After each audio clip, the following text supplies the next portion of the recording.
ક્યારેય વિચાર્યું છે કે નદીઓ અને જંગલોને પણ અવાજ મળી શકે, કે કાયદો એમની રક્ષા માટે ઢાલ બની શકે? આ વાર્તા એ જ કમાલની છે. આ એ સમજાવશે કે કેવી રીતે ભારતે પર્યાવરણના રક્ષણ માટે એક એવું મજબૂત કાનૂની કવચ બનાવ્યું જેણે દેશની કાનૂની દુનિયામાં એક ક્રાંતિ લાવી દીધી. તો સૌથી પહેલો સવાલ, આ સ્વચ્છ હવાનો, ચોખ્ખા પાણીનો અધિકાર આવ્યો ક્યાંથી? શું આપણા બંધારણમાં એ સીધો લખેલો હતો, કે પછી એને કોર્ટના ચુકાદાઓથી ધીમે ધીમે, કેસ પછી કેસ, ઘડવામાં આવ્યો? આ સવાલનો જવાબ જ આખી ક્રાંતિની ચાવી છે. ચાલો એને શોધીએ. પણ રસપ્રદ વાત એ છે કે આ વાર્તાની શરૂઆત ભારતમાં નથી થતી. ના, એની ચિનગારી તો વૈશ્વિક મંચ પર પ્રગટી હતી. ભારતની આ કાનૂની સફર હકીકતમાં એક આંતરરાષ્ટ્રીય જાગૃતિનું પરિણામ હતી. એ વર્ષ હતું 1972 અને શહેર હતું સ્ટોકહોમ. ઇતિહાસમાં પહેલીવાર દુનિયાના નેતાઓ પર્યાવરણ જેવા મુદ્દા પર વાત કરવા ભેગા થયા. આ કોન્ફરન્સ એટલી મોટી અને મહત્વની હતી કે એને પર્યાવરણીય કાયદાનો મેગ્ના કાર્ટા કહેવામાં આવે છે. પણ એનાથી પણ મોટી વાત શું હતી ખબર છે? ત્યાં હાજર એકમાત્ર વિદેશી શાસનાધ્યક્ષ હતા ભારતના વડાપ્રધાન ઇન્દિરા ગાંધી. અને આ એક મોટો સંકેત હતો કે ભારત આ મુદ્દાને કેટલી ગંભીરતાથી લેવાનું હતું. અલબત્ત, આ કોઈ એક રાતનો ચમત્કાર નહોતો. 1972માં સ્ટોકહોમમાં જે બીજ રોપાયું હતું એ 1987ના બ્રન્ટલેન્ડ રિપોર્ટમાં અંકુરિત થયું, જેણે દુનિયાને એક નવો જ શબ્દ આપ્યો. અને 1992માં રિયો અર્થ સમિટ સુધીમાં તો એ એક નાનો છોડ નહીં, પણ એક વૈશ્વિક ચળવળનું વટવૃક્ષ બની ચૂક્યું હતું.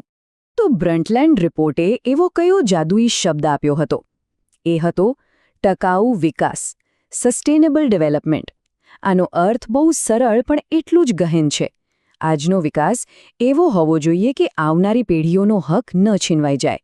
આપણે આપણા ફાયદા માટે એમનું ભવિષ્ય દાવ પર ન લગાવી શકીએ. આ માત્ર પર્યાવરણની નહીં, પણ એક પેઢીના બીજી પેઢી પ્રત્યેના ન્યાયની વાત છે. સારું, તો આંતરરાષ્ટ્રીય મંચ પરથી હવે વાર્તા પાછી ભારતમાં આવે છે. ભારતે આ બધા વૈશ્વિક વિચારોને પોતાના કાનૂની માળખામાં કેવી રીતે વણી લીધા? પાયો કેવી રીતે નાખ્યો? અને પછી આવ્યું વર્ષ 1976, એક ઐતિહાસિક વર્ષ. ત્યાં સુધી ભારતનું બંધારણ પર્યાવરણ વિશે લગભગ ચૂપ હતું, પણ 42માં સુધારાએ એ મૌન તોડ્યું. અને કેવી રીતે તોડ્યું? તેણે પર્યાવરણની સુરક્ષાને સીધી બંધારણના હૃદયમાં, એના તાણાવાણામાં વણી દીધી. આ માત્ર કાયદામાં થયેલો એક નાનો ફેરફાર નહોતો, આ તો રાષ્ટ્રની વિચારધારામાં આવેલો એક ભૂકંપ હતો. અને આ ફેરફારની સુંદરતા જુઓ. એ એક નહીં પણ 3 સ્તર પર કામ કરે છે. પહેલું, સરકારી ફરજ, એટલે કે આર્ટિકલ 48A મુજબ સરકારની જવાબદારી છે પર્યાવરણ બચાવવાની. બીજું, નાગરિકની ફરજ, આર્ટિકલ 51AG મુજબ આ આપણી સૌની ફરજ છે. અને ત્રીજી અને સૌથી મજબૂત કડી, મૂળભૂત અધિકાર. કોર્ટે કહ્યું કે જીવવાનો અધિકાર એટલે માત્ર શ્વાસ લેવાનો અધિકાર નહીં, પણ સ્વચ્છ પર્યાવરણમાં જીવવાનો અધિકાર. આ ત્રણે મળીને એક અતૂટ સાંકળ બનાવે છે. ચાલો, કાયદા તો બની ગયા, બંધારણમાં પણ સ્થાન મળી ગયું. પણ કાગળ પરના કાયદાને વાસ્તવિક શક્તિ કોણે આપી? અહીં આપણી વાર્તાના અસલી નાયકનો પ્રવેશ થાય છે, ભારતીય ન્યાયતંત્ર. સતર્ક અને જાગ્રત ચોકીદાર. આ શબ્દો ભારતીય ન્યાયતંત્રની ભૂમિકાને બરાબર સમજાવે છે. કોર્ટ માત્ર કાયદાના પુસ્તક પ્રમાણે ન ચાલી, પણ એણે પર્યાવરણની રક્ષા માટે રાત દિવસ પહેરો ભરનાર એક જાગ્રત ચોકીદારની ભૂમિકા ભજવી. પણ કોર્ટે આ કર્યું કેવી રીતે? એનું સૌથી મોટું સાધન હતું જાહેર હિતની અરજી, એટલે કે PIL. પહેલાં કેવું હતું કે જે વ્યક્તિને સીધું નુકસાન થયું હોય એ જ કોર્ટમાં જઈ શકે, પણ PILએ આ નિયમ જ બદલી નાખ્યો. એણે કોર્ટના દરવાજા દરેક જાગૃત નાગરિક માટે ખોલી નાખ્યા. હવે કોઈ પણ વ્યક્તિ નદી, જંગલ કે હવા વતી અવાજ ઉઠાવી શકતી હતી. અને PILના કારણે કોર્ટમાં જાણે કેસોનું પૂર આવ્યું.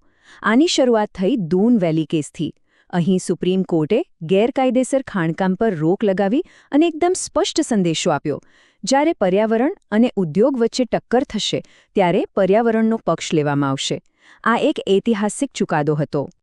દૂન વેલી પછી કોર્ટની નજર પડી પવિત્ર ગંગા નદી પર.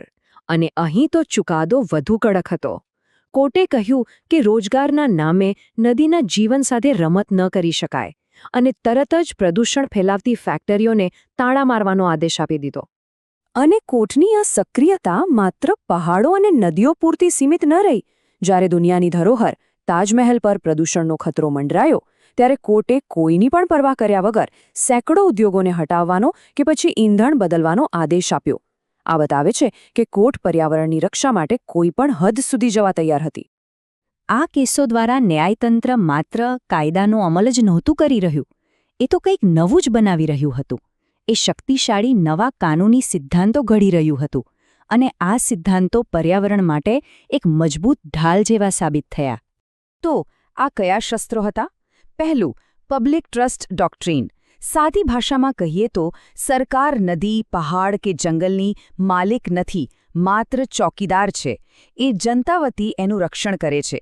અને બીજું, પ્રદૂષક ચૂકવે તે સિદ્ધાંત.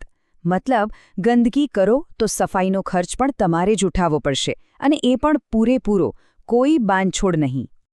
અને પછી આવ્યું સૌથી શક્તિશાળી શસ્ત્ર, સંપૂર્ણ જવાબદારીનો સિદ્ધાંત. આ સિદ્ધાંત મુજબ જો કોઈ કંપની જોખમી પદાર્થો સાથે કામ કરે છે અને કોઈ દુર્ઘટના બને તો એ કોઈ પણ બહાનું બતાવીને છટકી ન શકે. કોઈ પણ અપવાદ નહીં. તેની જવાબદારી સંપૂર્ણ અને નિરપેક્ષ છે. અને આ વિશ્વના સૌથી કડક પર્યાવરણીય કાયદાઓમાંનો એક છે. તો આ આખી સફર વૈશ્વિક પ્રેરણા, બંધારણીય આધાર અને ન્યાયતંત્રની સક્રિયતા આ બધાએ મળીને શું પરિણામ આપ્યું?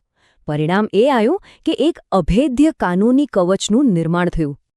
ચાલો આ આખી ચર્ચાનો સારાંશ આ 4 મુદ્દામાં સમજી લઈએ. પહેલું, જીવનના અધિકારમાં જ સ્વચ્છ પર્યાવરણનો અધિકાર છુપાયેલો છે. બીજું, જોખમી ઉદ્યોગો માટે જવાબદારી સંપૂર્ણ છે, કોઈ બચાવ નહીં. ત્રીજું, રાજ્ય કુદરતી સંપત્તિનો માલિક નથી પણ ટ્રસ્ટી એટલે કે રખેવાળ છે. અને ચોથું, જે પ્રદૂષણ ફેલાવે તેણે જ પર્યાવરણને પાછું મૂળ સ્થિતિમાં લાવવાનો ખર્ચ ઉઠાવવો પડશે. બસ આ ચાર સ્તંભો, એક બંધારણીય અધિકાર અને 3 શક્તિશાળી ન્યાયિક સિદ્ધાંતો, આ 4 મળીને જ આજે ભારતના પર્યાવરણીય કવચનો મુખ્ય ભાગ બનાવે છે. તો આ રીતે આંતરરાષ્ટ્રીય વિચારો, બંધારણીય કાયદા અને ન્યાયતંત્રની હિંમતે મળીને ભારત માટે એક મજબૂત પર્યાવરણીય કવચ બનાવ્યું. પણ વાર્તા અહીં પૂરી નથી થતી. કવચ તો તૈયાર છે, પણ સવાલ એ છે કે હવે એનો રક્ષક કોણ બનશે? ન્યાયતંત્રએ તો તેની ભૂમિકા ભજવી, પણ હવે પછીનો સતર્ક અને જાગૃત ચોકીદાર કોણ હશે? આ પ્રશ્નનો જવાબ જ આપણા સૌના ભવિષ્યનો આધાર છે.